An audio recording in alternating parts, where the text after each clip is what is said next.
Bismillahirrahmanirrahim. Assalamualaikum warahmatullahi wabarakatuh. Oke anak-anak semuanya, hari ini kita langsung saja masuk pada materi kita pada hari ini. Subtema 1, pembelajaran SBDP dengan materi pokok patung.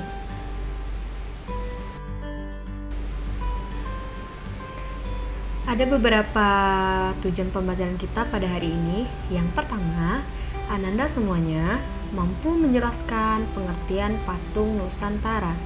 Yang kedua, Ananda mampu menjelaskan ragam dari patung Nusantara. Jadi, dua tujuan pembelajaran hari ini, insya Allah Ananda harus bisa ya. Selanjutnya, pengertian patung. Patung adalah karya seni rupa tiga dimensi yang menyerupai bentuk hewan, tumbuhan, dan manusia.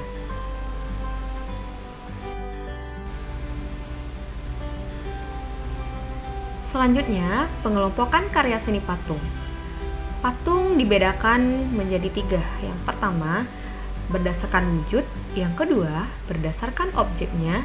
Dan yang ketiga, berdasarkan fungsi.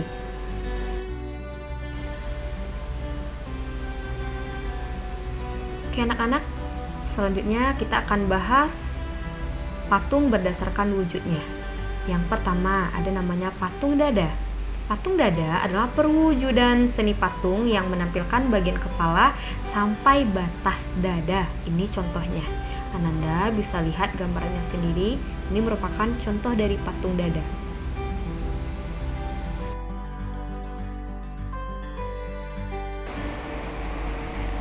Yang kedua, patung torso. Merupakan perwujudan karya seni patung yang menampilkan bagian dada, panggul, dan sedikit bagian leher. Contohnya seperti gambar yang di bawah ini, anak-anak semuanya bisa lihat ini merupakan contoh dari patung torso. Selanjutnya, ada namanya patung utuh. Merupakan perwujudan karya seni patung yang menampilkan seluruh bagian badan dari kepala hingga kaki. Contohnya seperti gambar di bawah ini, anak-anak semua bisa lihat contoh dari patung utuh.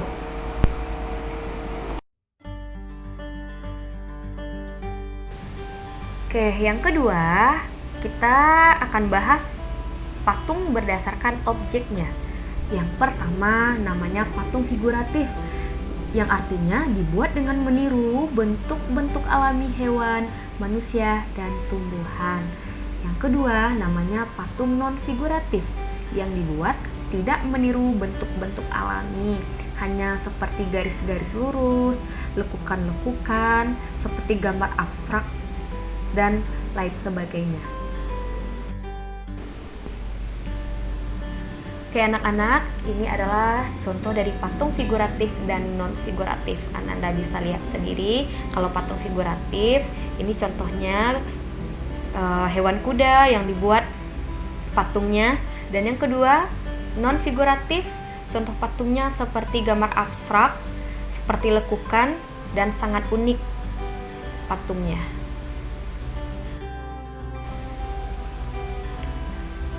Selanjutnya, pengelompokan patung berdasarkan fungsi. Yang pertama ada namanya patung religi, yang dibuat dengan tujuan untuk sarana ibadah. Yang kedua, patung monumen, yang dibuat untuk memperingati atau mengenang peristiwa-peristiwa sejarah. Yang ketiga, patung arsitektur, dibuat untuk menunjang konstruksi bangunan dan memiliki nilai keindahan atau estetika. Yang keempat, namanya patung dekorasi, dibuat untuk menghias bangunan atau lingkungan taman. Yang kelima, patung seni, dibuat dengan tujuan estetika dan hanya dinikmati keindahan bentuknya. Dan yang terakhir namanya patung kerajinan, yang tujuannya dibuat untuk dijual.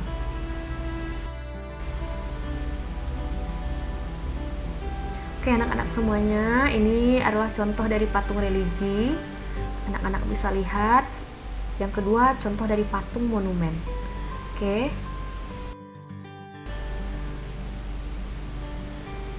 Selanjutnya, ini adalah contoh dari patung arsitektur.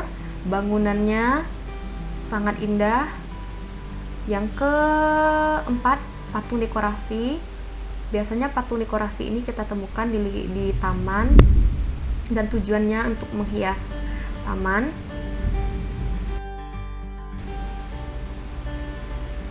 Ini selanjutnya contoh dari patung seni, nilai estetika atau keindahannya sangat tinggi. Yang terakhir, contoh dari patung kerajinan. Ini bisa kita beli dan kita pajang di rumah kita. Ya, ke anak-anak semuanya, ini adalah contoh dari patung berdasarkan fungsinya.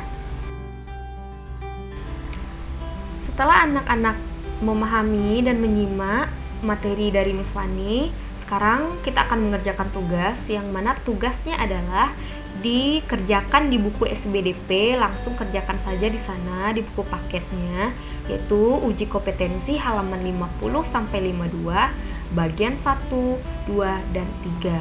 Setelah itu jangan lupa kirim ke Google Classroom kelas SBDP dengan kode. Anak-anak bisa lihat sendiri bagi yang sudah masuk.